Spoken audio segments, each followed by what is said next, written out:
For the polynomial, combine like terms if possible and write the polynomial in descending powers of the variable. Give the degree of the simplified polynomial and decide whether the simplified polynomial is a monomial, a binomial, a trinomial, or none of these. Our original polynomial, 5x squared plus 8x minus 12x squared, can be simplified by combining like terms. We have a 5x squared term and a negative 12x squared term. We'll combine those to have a negative 7x squared. Our middle term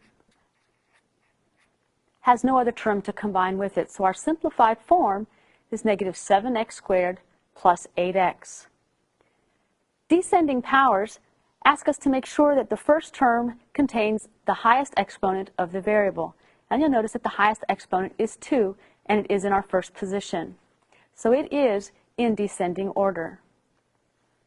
The degree of this polynomial is the highest exponent that occurs on the variable. So the degree of this simplified polynomial is 2, given that 2 is the highest exponent. Now, deciding what type of polynomial this is, we count the terms.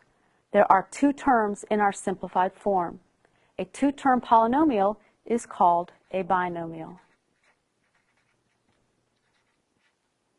So our simplified form is a binomial of degree 2, and it's simplified to negative 7x squared plus 8x.